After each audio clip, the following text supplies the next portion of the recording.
There was a lot of gunfire at this scene. More than 50 shots were fired based on the number of evidence markers that we're seeing here on the ground. And we are told that there was a baby in the back seat of the victim's vehicle who fortunately was not hurt. The shooting happening around 1:30 this afternoon near 79th and May Street in the Auburn Gresham neighborhood. Police say a 26-year-old woman and a 27-year-old man were inside a white Chevy sedan when they were hit by gunfire. They then crashed their vehicle into a GMC van. Police say the female victim was shot multiple times and taken in critical condition to Little Company of Mary Hospital. And the male victim, police say, was shot in the buttocks and arm and is in good condition at Christ Hospital. What would you do if you saw someone's car get hit with 50 bullets in broad daylight? Not at night, not in some dark alley, but in the middle of the afternoon when kids are walking home from school and people are just going about their day. That's exactly what happened on February 4th, 2026, on Chicago's South Side. And here's the part that's going to make your blood run cold. There was a baby in that car, a baby less than a year old, sitting in the back seat while bullets tore through the vehicle from every direction. Welcome back to CrimeLab Report, where we break down the cases that shake us to our core and try to make sense of the senseless. I'm your host, and today we're diving into a case that's still developing as we speak. A case that has investigators scrambling for answers and a community demanding justice. This is a story of what happened on South May Street, and trust me, you're going to want to stick around for this one. Let me set the scene for you. It's Wednesday afternoon, around 1:25 in the afternoon. We're talking about lunchtime, right? The sun is out, people are at work, maybe grabbing a quick bite, doing normal everyday things. South May Street in the Gresham neighborhood, specifically the 7900 block. This isn't some abandoned area we're talking about. This is a residential neighborhood where people live, where families call home. Now, picture this. A vehicle is driving down the street. Inside that vehicle, there are three people. A 26-year-old woman is behind the wheel. There's a 27-year-old man in the car with her. And in the back seat, strapped into a car seat, is her baby daughter, not even a year old yet. Just an innocent child who has no idea what's about to happen. Then, out of nowhere, gunfire erupts. But this isn't just a couple of shots.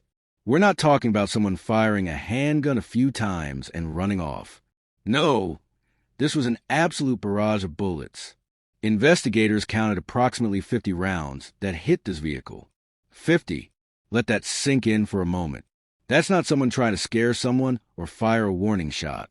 That's an execution attempt in broad daylight.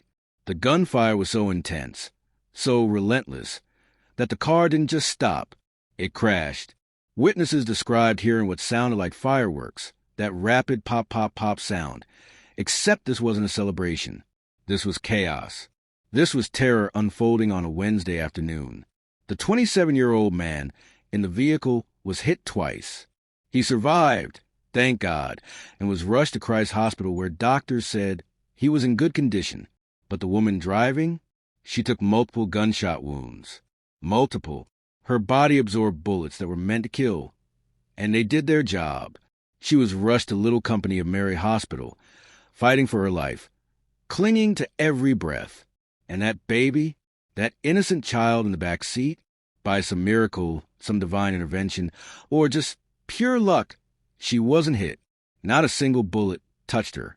While 50 rounds tore through that vehicle, while metal and glass exploded around her, that baby survived without a scratch. But here's where this story takes an even darker turn. Despite the doctor's best efforts, despite fighting as hard as she could, the 26-year-old woman didn't make it. She died from her injuries at the hospital. A mother was stolen from her child. A daughter was taken from her family. A life was cut short in the most violent way imaginable. The investigation began immediately, and what detectives found made this case even more disturbing. Video evidence surfaced, and what it showed was chilling. This wasn't a lone gunman. This wasn't some random act of violence or a case of being in the wrong place at the wrong time. The footage reportedly shows several gunmen, multiple shooters, all firing at this one vehicle. Think about the coordination that takes. Think about the level of intent behind that. Multiple people had to agree to do this. Multiple people had to show up with weapons. Multiple people had opened fire on a car with a baby inside, and none of them stopped. None of them hesitated. As of right now, as I'm recording this, nobody has been arrested, despite the video evidence. Despite this happening in the middle of the day with potential witnesses around, the shooters are still out there. They're walking free while a family is planning a funeral. They're going about their lives while a baby girl will grow up without her mother. The victim's godfather, a man named Kirk Bell, spoke to the media, and you could hear the pain in his voice. You could feel the frustration, the anger, the complete devastation. He talked about how these people, and I'm paraphrasing here to keep this appropriate, have no value for life. He's calling for the city to be cleaned up, for something to be done, because this can't keep happening. And he's right. And there's a baby in the car. These animals have no value on life. This is nothing to them. They need to clean this city up. They need to. This gangs and the shooting and the killing is just unbelievable. When you can't even drive down the street in the middle of the day without worrying about being gunned down, something is seriously broken. But here's where this case gets even more complicated, and this is something I really want you to think about.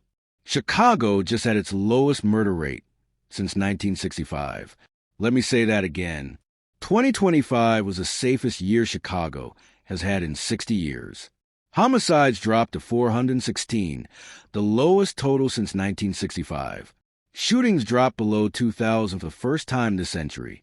In January of this year, murders were down 29% compared to January of last year. Shootings dropped by 35%. Robberies down 35%. Carjackings cut in half. On paper, Chicago is getting safer. The statistics are moving in the right direction. Politicians are celebrating these numbers. Police are pointing to new strategies and community programs. And all of that is real. Those numbers represent real lives saved, real families that didn't have to bury someone they love. But then you have cases like this one, and suddenly those statistics feel meaningless. There's a quote from Father Michael Flegger, an anti-violence advocate in Chicago, that really captures this perfectly. He said that to a mother whose child got shot or killed last weekend or this weekend. Those statistics don't mean anything. Until nobody is being shot, the work continues. And that's the truth, isn't it? You can't tell this baby girl that Chicago is safer now. You can't tell her family that things are getting better. For them, the worst thing imaginable just happened.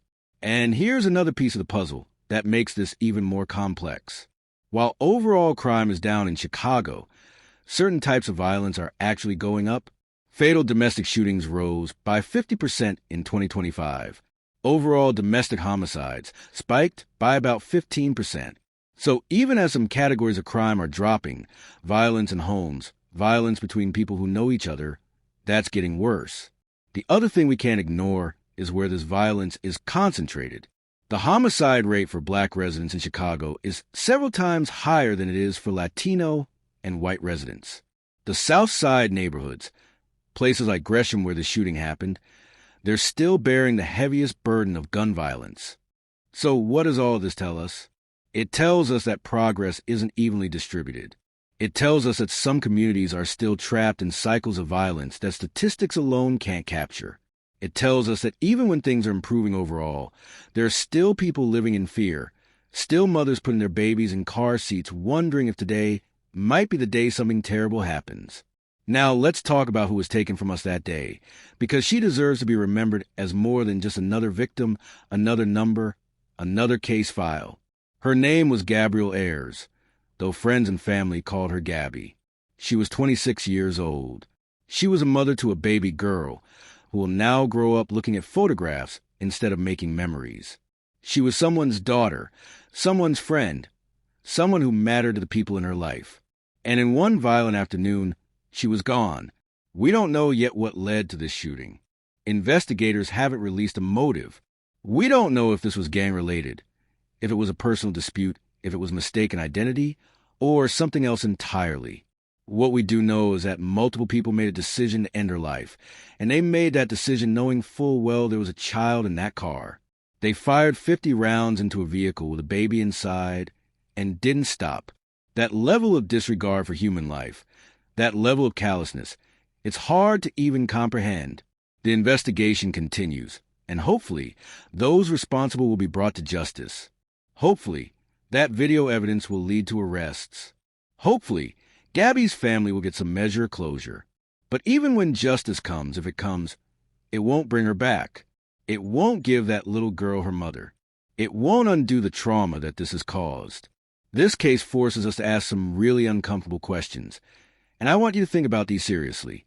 What breaks in society when multiple people can coordinate to murder someone in broad daylight and feel justified in doing it? What are we missing in our communities that allows violence like this to continue even as overall crime rates drop? How do we protect the most vulnerable among us when danger can strike anywhere, anytime, even on a sunny Wednesday afternoon? And here's another question that keeps me up at night. How many near misses are there for every case like this that makes the news? How many times does someone drive down that same street and nothing happens? How many babies make it home safely while others, through no fault of anyone except the shooters, end up in the middle of a war zone? We also have to ask ourselves what we're willing to do about this. It's easy to watch videos like this, read stories like this, shake our heads and move on with our day. But what changes when we do that? Nothing. Absolutely nothing. Real change requires real action, real community involvement, real commitment to making sure this doesn't keep happening. So here's what I need from you. First, if you have any information about this case, if you know anything that can help investigators bring these shooters to justice, please reach out to Chicago Police. Anonymous tips can make all the difference. Second, I want you to share this video. Get the story out there. Keep Gabby's name in the conversation. Don't let this become just another forgotten case. And finally, I want you to think about your own community. What can you do to make it safer? How can you support the people around you? What role can you play in breaking these cycles of violence? Leave your thoughts in the comments below. Let's have a real conversation about this. If this case affected you, hit that like button.